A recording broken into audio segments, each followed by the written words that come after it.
उत्तर प्रदेश के एक सुनसान इलाके में एक पुराना रास्ता था। लोग उसे मौत वाला हाईवे कहते थे। कहते हैं कि वहां आधी रात के बाद जो भी अकेले निकलता वह कभी वापस नहीं आता। रात के 12 बजे थे। राहुल, जो एक ट्रक ड्राइवर था, अपने नए रूट पर पहली बार उस हाईवे से गुजर रहा था। उसके मोबाइल का नेटवर्क अचानक गायब हो गया। आसपास घना कोहरा छा गया। अचानक उसे सामने एक पुराना जंग लगा ट्रक दिखाई दिया। उस ट्रक पर नंबर प्लेट नहीं थी और उसकी हेडलाइट्स बिना ड्राइवर के ही जल रही थीं। राहुल ने सोचा शायद कोई ड्राइवर मदद चाहता होगा। वह अपने ट्रक से उतरा और उस पुराने ट्रक के पास गया।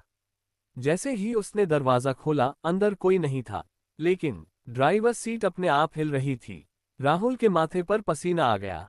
अचानक पीछे से किसी ने फुसफुसाया, मेरा ट्रक वापस कर दो। राहुल ने घबराकर पीछे देखा। वहां एक अधजला आदमी खड़ा था जिसकी आंखें पूरी तरह काली थीं। राहुल समझ गया, ये वही ड्राइवर है जिसकी कुछ साल पहले इसी हाईवे पर एक्सीडेंट में मौत हुई थी। कहते हैं कि उस ड्राइवर का ट्रक खाई में गिर गया था और उसका शरीर कभी मिला ही नहीं। अचानक पुराना ट्रक अपने आप स्टार्ट हो गया। उसका इंजन डरावनी आवाज में गरजने लगा। राहुल भागकर अपने ट्रक में बैठा और गाड़ी स्टार्ट की, लेकिन उसका ट्रक स्टार्ट नहीं हो रहा था। उधर वह भूतिया ट्रक धीरे धीरे उसकी ओर बढ़ रहा था। हेडलाइट्स की तेज रोशनी में उससे वही अधजला चेहरा दिखाई दे रहा था।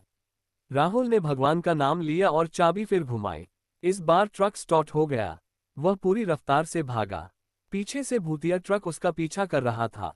करीब 5 किलोमीटर बाद अचानक कोहरा छट गया। राहुल ने पीछे देखा, कुछ भी नहीं था, न कोई ट्रक, न कोई आदमी। अगली सुबह जब वह ढाबे पर पहुंचा और उसने ये कहानी सुनाई, तो बूढ़े ढाबा मालिक ने कांपती आवाज में कहा, बेटा, जिस जगह तूने ट्रक देखा था वहां 5 साल पहले एक ड्राइवर की मौत हुई थी, और जो भी उसे आधी रात को देख लेता है वो 1 साल के अंदर मर जाता है। राहुल हंस दिया, लेकिन ठीक 1 साल बाद, उसी तारीख को, राहुल का ट्रक उसी हाईवे पर खाई में गिरा मिला।